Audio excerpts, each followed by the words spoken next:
Hello friends, welcome back to my channel.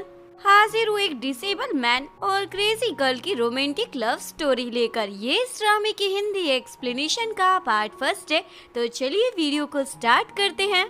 कहानी की शुरुआत ताइन से होती है, जो मू फैमिली की एक लौती बेटी है। ताइन को वहाँ स्विमिंग पूल में कोई डूबता हुआ दिखाई देता है, तो वो उसे बचाने के लिए स्विमिंग पूल में छलांग लगा देती है, पर उस लड़की की सांसें रुक जाती है, तो वो उसे सीपीआर यानी अपना फर्स्ट किस देकर बचा लेती है। इसके बाद सीधा 1 मंथ के बाद का सीन दिखाया जाता है। उस लड़की का नाम लिंग लाई है, जो लिंग फैमिली का चौथा बेटा है। लिंग फैमिली उस सिटी की सबसे रईस फैमिली है। लिंग के हाथ में ताइन का फोटो होता है, क्योंकि जब से उसने बचाया है वो उसे ढूंढ रहा है। तभी ताइन अचानक से कार के सामने आकर कार रुकवा देती है और फिर जबरदस्ती कार में घुसकर बैठ जाती है। प्लीज मुझे बचा लो, कुछ गुंडे मेरा पीछा कर रहे हैं। तभी सेक्रेटरी बोलता है, बॉस ये तो वही लड़की है जिसे आप ढूंढ रहे हैं। लिंग उसका मुंह बंद करा देता है। ताइन बताती है, मैं शादी से भाग के आई हूँ, क्योंकि मेरी फैमिली जबरदस्ती मेरी शादी लिंग फैमिली के चौथे बेटे से करा रही है, और मुझे पता चला है लिंग फैमिली का चौथा बेटा तो पैरालाइज है, इवन वो काफी वियर्ड भी है। लिंग गुस्से में बोल देता है, तुम्हें पता है वो गूंगा भी है। ताइन बोलती है, सच में? अब तो मैं मर जाऊंगी, पर उससे शादी नहीं करूंगी। सेक्रेटरी पूछता है, मिस क्या आप उससे मिल चुकी हो? ताइन बोलती है, नहीं। ये सुनकर सेक्रेटरी तो चौंक जाता है, बिना मिले कुछ भी बोले जा रही है। ताइन बोलती है, देखो मैं कितनी क्यूट हूँ, क्या तुम चाहोगे मैं ऐसे इंसान से शादी करूँ? लिंग तो कोई जवाब नहीं देता। तभी ताइन के पीछे जो गुंडे पड़े थे वहाँ आ जाते हैं। ताइन जल्दी से गाड़ी चलाने को बोलती है। लिंग भी ओके बोल देता है। ताइन बोलती है, थैंक यू हैंडसम। लिंग बोलता है, वैसे तुम काफी हिम्मत वाली लड़की हो, जो लिंग फैमिली की शादी से ही भाग कर आई। ताइन उसे एक जगह पर कार रुकवाकर उतर जाती है और उसके वहाँ से जाते ही सोचती है, आज के बाद तुम मुझे भूल नहीं पाओगे। इसका मतलब ये सब उसने जानकर किया था। इधर लिंग के भेजे में ये बात नहीं घुस रही थी। लिंग फैमिली का चौथा बेटा तो वही है, तो उसकी मर्जी के खिलाफ उसकी शादी कब और कैसे फिक्स हो गई। ताइन अपने घर आती है। कुछ गुंडों ने उसके घर में तोड़फोड़ मचा रखी होती है और उसके पेरेंट्स से पैसे मांग रहे होते हैं, जो उसके पेरेंट्स ने लिंग फैमिली से लिए थे। ताइन बोलती है, हम सब कुछ चुका देंगे। वो आदमी बोलता है, अगर पैसे नहीं चुका सकती तो लिंग फैमिली के बेटे से शादी कर लो। तभी उन गुंडों का बॉस फैंग वहाँ आ जाता है, जो लिंग फैमिली का सबसे बड़ा बेटा है। फैंग बोलता है, तुम्हारी हिम्मत कैसी हुई मेरी जान को हाथ लगाने की? ताइन मेरी होने वाली फियांसी है, क्या तुम लोगों को पता नहीं? वो लोग तो डर की मारी वहाँ से भाग जाते हैं। फैंग ताइन को अपने घर डिनर पर इनवाइट करता है। ताइन भी स्माइल करते हुए बोलती है, मैं जरूर आऊंगी। फैंग बोलता है, कल रात मैं तुम्हारी यादगार बना दूंगा, और बाय बाय कर चला जाता है। मोम ताइन को बोलती है, तुम कल वहाँ मत जाना, ये कमीना तुम्हें छोड़ेगा नहीं। फैंग बोलती है, आप चिंता ना करें, मेरे पास एक प्लान है। 1 महीने पहले जिसे मैंने बचाया था वो लिंग फैमिली का चौथा बेटा है, और उसके बड़े भाई यानी फैंग ने उसे पुल में धक्का मारा था। मैंने उसे बचा लिया था, इसलिए फैंग ने धोखाधड़ी कर हमें बैंकक्रप्ट कर दिया, और अब मुझे खुद से शादी करने के लिए फोर्स कर रहा है। और बताती है, आज मैं लिंग से जानकर मिली थी ताकि उसे याद आ जाए मैंने ही उसे बचाया था। कल वहाँ जाकर मैं उसे खुद से शादी करने के लिए कन्विंस कर लूंगी, फिर फैंग हमारा कुछ भी बिगाड़ नहीं पाएगा। टैड बोलते, पर मैंने सुना है लिंग फैमिली का चौथा बेटा म्यूट और पैरालाइज है। ताइन बोलती है, आप चिंता ना करें, ये तो अच्छा है ना, वो मेरा फायदा नहीं उठा पाएगा।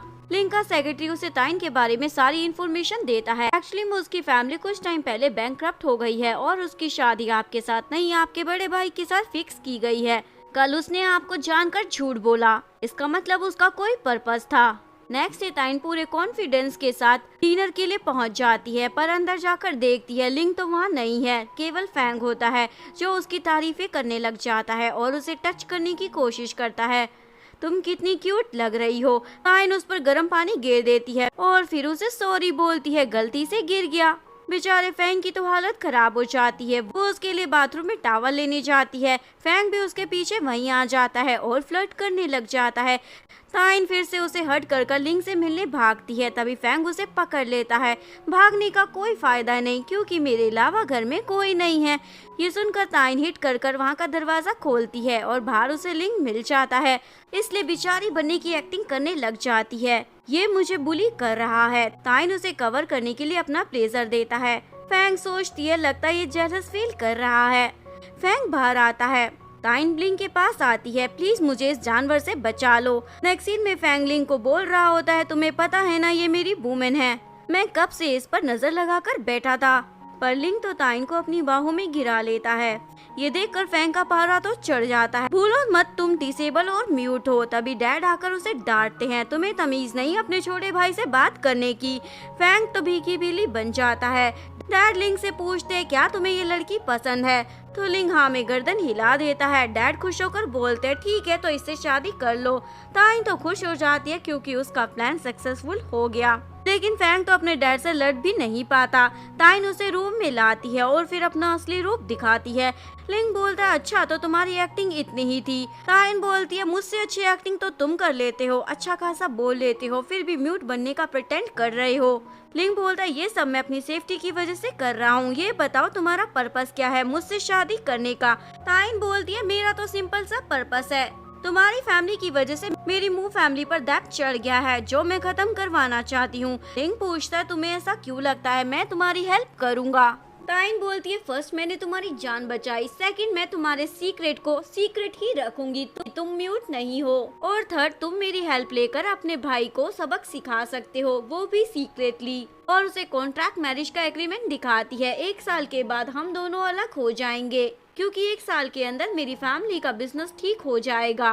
दोनों उस कॉन्ट्रैक्ट पर साइन कर देते हैं। ताइन पेपर लेकर जाने लगती है, तभी सेक्रेटरी उस पर गलती से जूस गिराकर भाग जाता है। ताइन लिंग को बताती है, तुम्हारे सेक्रेटरी ने मुझ पर जूस गिरा दिया है। तो लिंग उसे बाथरूम का रास्ता दिखा देता है। ताइन शावर लेकर बाहर आती है और फिर उसे रिझाने की कोशिश करती है ताकि उसे अपने प्यार में डाल सके, लेकिन लिंग उस पर शर्ट फेंक देता है और बोलता है, लास्ट टाइम एक लड़की ने ऐसा करने का ट्राई किया था तो मैंने उसे उठवाकर घर से बाहर फेंकवा दिया था। तभी ताइन के दिमाग की बत्ती जलती है। उसे लगता है जैसे ही गूंगे होने की एक्टिंग कर रहा है वैसे ही डिसेबल होने की भी कर रहा होगा, इसलिए उसका पैर चेक करने लगती है, लेकिन उसे कुछ भी पता नहीं चलता। लिंग बताता है, जब मैं 17 साल का था मेरे बड़े भाई ने मेरा कार एक्सीडेंट करा दिया था। ताइन बोलती है, तुम्हारा भाई है या फिर कोई हैवान? लिंग बोलता है, हम दोनों पार्टनरशिप में हैं, जो मैंने तुमसे प्रॉमिस किया है वो मैं निभा दूंगा, तो तुम्हें मुझे ऐसे परेशान करने की कोई जरूरत नहीं है। ताइन बोलती है, ओके नहीं करूंगी, पर वैसे तुम्हें मुझे ऐसे देखकर कुछ फील क्यों नहीं हो रहा? कहीं तुम्हारे अंदर कुछ और भी गड़बड़ तो नहीं है? लिंग उसे अपनी गोद में खींच लेता है और बोलता है, क्या ट्राई कर बताऊं? ताइन बोलती है, नहीं मैं तो मजाक कर रही थी। लिंग बोलता है, तुम्हारे टाइप की लड़कियों में मेरा कोई इंटरेस्ट नहीं है, और उसे नीचे फेंक देता है। ताइन को तो गुस्सा आ जाता है। तभी सेक्रेटरी आकर बताता है, सर ने आप दोनों को एक ही रूम में सोने को कहा है ताकि आप दोनों का रिलेशनशिप अच्छा हो सके, पर ताइन ही के रूम में सोने से साफ मना कर देती है। तो सेक्रेटरी उसे गेस्ट रूम में चलने को कहता है। लिंग बोलता है, अगर कोई भी तुम्हें कुछ भी खाने को दे तो मत खाना। ताइन ओके बोलकर अपने रूम में आ जाती है। तभी मेड उसके लिए मिल्क लेकर आती है जो ताइन पी लेती है। उसके बाद उसे लिंग का कॉल आता है। ताइन बोलती है, क्या हुआ, इतनी जल्दी मिस करने लग गए, मेरे बिना रह नहीं पा रही हो क्या? वैसे मैंने दूध पी लिया है, मैं सोने जा रही हूँ। लिंग गुस्सा करने लगता है, स्टूपिड लड़की, मैंने तुम्हें मना किया था कोई भी कुछ दे मत खाना। ताइन बोलती है, क्या पागल हो गए हो तुम? लिंग उसके रूम में आ जाता है तो वो तुरंत बेहोश हो जाती है। नेक्स्ट सीन में वो उस पर पानी गिरकर होश में ला रहा था। ताइन जैसे ही होश में आती है लिंग को शर्टलेस देखकर बोलती है, क्या तुमने मेरा एडवांटेज लिया है? लिंग बोलता है, ज्यादा ख्वाब मत देखो, मैं अपनी शर्ट को भिगाना नहीं चाहता था, मैंने तुम्हारे लिए शर्ट रख दी है, इसे मत भिगाना क्योंकि मेरे पास और नहीं है। ताइन पूछती है, पक्का तुमने कुछ नहीं किया ना? लिंग बोलता है, पहले भी बता चुका हूँ, तुम्हारे टाइप की लड़कियों में मैं इंटरेस्टेड नहीं हूँ। ताइन शर्ट पहनकर बाहर आती है। लिंग उसे ताड़ने लग जाता है। ताइन पूछती है, ऐसे क्यों देख रही हो? लिंग बताता है, मैं सोच रहा हूँ कहीं मैंने तुम्हारे साथ पार्टनरशिप कर कोई गलती तो नहीं कर दी है। ताइन बोलती है, देखो अब तुम साइन कर चुके हो, पीछे नहीं हट सकते। लिंग बोलता है, मुझे तुम्हारे लो IQ से डर लग रहा है। ताइन बोलती है, किसने कहा मेरा लो IQ है, मैं तो बहुत ही चालाक हूँ। लिंग पूछता है, अच्छा तो मना करने के बावजूद वो दूध क्यों पिया? ताइन बोलती है, मुझे क्या पता था तुम्हारा घर इतना ज्यादा डेंजरस है। लिंग बोलता है, अगर मैं तुम्हें सेव नहीं करता तो आज मेरे बड़े भाई को वो मिल जाता जो वो चाहता था। ताइन बोलती है, मैं उसे अब छोड़ने वाली नहीं। लिंग पूछता है, क्या करोगी? ताइन बोलती है, तुम्हें मेरी हेल्प करनी होगी। अगर आपको वीडियो अच्छी लगी हो प्लीज वीडियो को लाइक करें, चैनल को सब्सक्राइब करें, न्यू अपडेट्स के लिए बेल आइकन का बटन प्रेस करें। मिलते हैं नेक्स्ट वीडियो के साथ, तब तक के लिए सारंगी, बाय बाय।